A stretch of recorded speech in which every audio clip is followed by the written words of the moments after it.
In the previous chapters, the focus has been on optimizing student success, leading toward less stress, better grades, deeper learning, and ultimately better preparedness for the best-fitting college programs. The following chapters will focus on specific things to know, what colleges are seeking, and what you can do to make the most of it. Here are 8 things to know when starting college planning. GPA and Test Scores. The main filter for determining college readiness as a starting point for an admission officer is the GPA, standardized test scores, and in many cases AP. Why? College admission officers want the admitted class to be academically successful. These elements help predict the likelihood of you doing well in college. They do not define all of who you are, but they do tell a story. So write a good one. Course sequence and rigor. How challenging were the courses you took? Which courses did you take? The combination of rigor or difficulty and combination of courses tells a story about what you might be good at in terms of talent and skill and what you're ready to study. College major selection. Have you thought about what you imagine doing as a vocation or career? That focus will drive which colleges you consider based on the programs they offer as well as the relevant major you select. Most students have not experienced a day in the life of what they imagine for their career and may not understand fully how certain classes or a certain college may prepare them for that career. By not exploring your career or vocation and by not speaking to people in the field, you're missing an opportunity to, in the end, learn about yourself. Remember, picking a major is simply a focal point. It's not a final destination. Plus, college major often defines how select the applicant pool is, which is something to consider along with the overall college selectivity. College list. Developing a college list requires thinking about 3 things. 1. Develop a filter.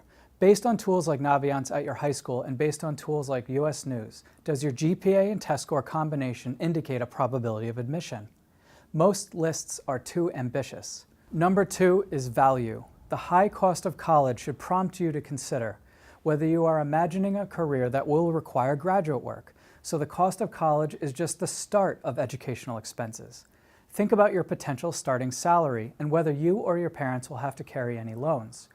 Most public universities for in-state offer such tremendous value that they should be considered strongly. If the college or university is private or out of state, it should offer something that your state school does not, such as selectivity, internship access, or geographic proximity to future jobs. Start with a list of 20, narrow down to about 10. When to visit. Many parents are eager to start college visits. It's exciting. Unless the visit is used exclusively to inspire the goal of doing well in school, start your visits after PSAT 10 scores have come out so you have a realistic sense of where to invest your time and resources. How to visit. Information sessions and tours are a great start. Sitting in classes can help, but often provides too narrow of an experience and may not reflect the real course you will take. But sometimes programs or college within the university may offer a major tour. These are very helpful since the program or college within the university will define more of your experience in terms of which students, how many per class, and the nature of those classes. Plus, if the college tracks your visit, they will see that you really did carefully invest some time. How to network. Anytime you have a meaningful conversation with someone who works for or represents a college during your college planning process, take notes in a spreadsheet and send thank you notes. Visiting a second time, email that person to tell him or her. You never know when you might find a champion for you to advocate for your admission.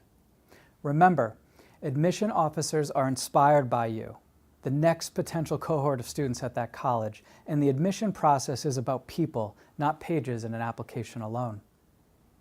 Milestones. Work backwards from deadlines and admission requirements to determine what you need to do and when. It's not odd to set a Google Calendar reminder for something 6 months from now. Remember, that act allows you to focus on today and not worry about the future. Figure out which tests, which deadlines, and when to visit, and try to space things out as much as you can.